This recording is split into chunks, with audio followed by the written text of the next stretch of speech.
حدیث نمبر 1596۔ حضرت عبداللہ بن شفیق فرماتے ہیں، میں نے حضرت عائشہ رضی اللہ عنہا سے نبی اکرم صلی اللہ علیہ وسلم کی نفل نماز کے بارے میں پوچھا تو انہوں نے فرمایا، آپ اپنے گھر میں ظہر سے پہلے 4 رکعت پڑھتے، پھر تشریف لے جاتے اور صحابہ کرام کو نماز پڑھاتے، پھر واپس تشریف لاتے تو 2 رکعتیں پڑھتے۔ اس طرح صحابہ کرام کو مغرب کی نماز پڑھاتے، پھر گھر میں تشریف لاتے 2 رکعتیں پڑھتے۔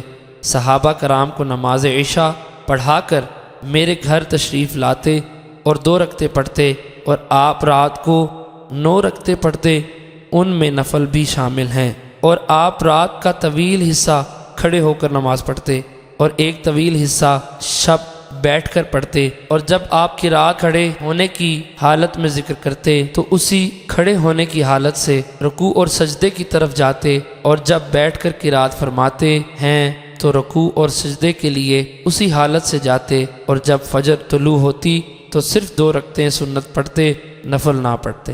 حدیث نمبر 1597۔ حضرت عائشہ رضی اللہ عنہا سے مروی ہے، فرماتی ہیں رسول اکرم صلی اللہ علیہ وسلم رات کا طویل حصہ نماز پڑھتے، جب کھڑے ہو کر نماز پڑھتے تو اسی حالت سے رکوع میں جاتے، اور جب بیٹھ کر نماز پڑھتے تو بیٹھے ہوئے رکوع اور سجدہ کرتے۔ حدیث نمبر 1598۔ حضرت عبداللہ بن شفیق رضی اللہ عنہ فرماتے ہیں، میں فارس میں بیمار ہو گیا تو میں بیٹھ کر نماز پڑھتا تھا۔ میں نے اس سلسلے میں حضرت عائشہ رضی اللہ عنہا سے پوچھا تو انہوں نے فرمایا، نبی اکرم صلی اللہ علیہ وسلم رات کا طویل حصہ نماز پڑھتے، پھر باقی حدیث پہلی کی طرح ذکر کی۔ حدیث نمبر 1599۔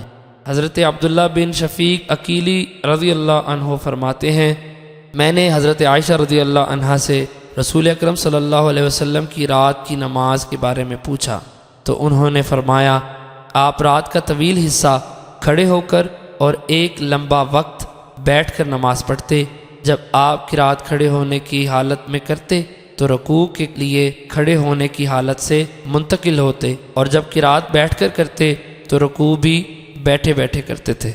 حدیث نمبر 1600۔ انہی سے مروی ہے، ہم نے حضرت عائشہ رضی اللہ عنہا سے رسول اکرم صلی اللہ علیہ وسلم کی نماز کے بارے میں پوچھا تو انہوں نے فرمایا، نبی اکرم صلی اللہ علیہ وسلم اکثر کھڑے ہو کر اور بیٹھ کر نماز پڑھتے تھے، جب آپ نماز کا آغاز کھڑے ہونے کی حالت میں کرتے تو رکوع بھی کھڑے ہو کر کرتے، اور جب نماز کا آغاز بیٹھنے کی صورت میں کرتے تو رکوع بھی بیٹھ کر کرتے تھے۔ حدیث نمبر 1601۔ حضرت عائشہ رضی اللہ تعالی عنہا سے مروی ہے، فرماتی ہیں، میں نے رسول اکرم صلی اللہ علیہ وسلم کو رات کی نماز میں بیٹھ کر قرات کرتے نہیں دیکھا، تاکہ جب آپ سن رسیدہ ہو گئے تو بیٹھ کر قرات کرنے لگے، یہاں تک کہ جب سورت کی 30 یا 40 آیات باقی رہتی تو آپ کھڑے ہو جاتے اور ان کو پڑھ کر رکوع کرتے۔ حدیث نمبر 1602۔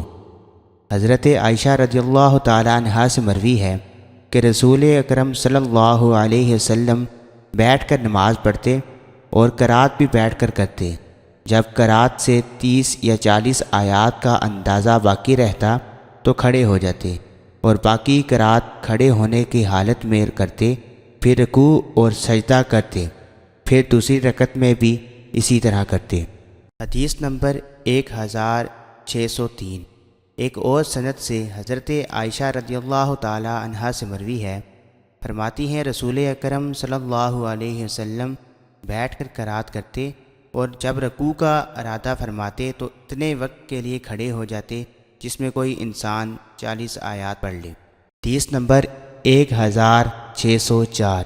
حضرت علقمہ بن وقاص فرماتے ہیں، میں نے حضرت عائشہ رضی اللہ تعالی عنہا سے پوچھا کہ رسول اکرم صلی اللہ علیہ وسلم 2 رکعتوں میں کیا کرتے تھے جب آپ بیٹھ کر نماز پڑھتے؟ انہوں نے جواب دیا کہ آپ ان 2 رکعتوں میں قرات کرتے اور جب رکوع کا ارادہ فرماتے کھڑے ہو کر رکوع کرتے ہیں۔ حدیث نمبر 1605۔ حضرت عبداللہ بن شقیق رضی اللہ تعالی عنہ فرماتے ہیں، میں نے حضرت عائشہ رضی اللہ تعالی عنہا سے پوچھا، کیا نبی اکرم صلی اللہ علیہ وسلم بیٹھ کر نماز پڑھتے تھے تو انہوں نے فرمایا ہاں جب لوگوں کے مسائل و افکار نے ان کو بوڑھا کر دیا تھا۔ حدیث نمبر 1606۔ ایک دوسری سند سے بھی اس کی مثل مروی ہے۔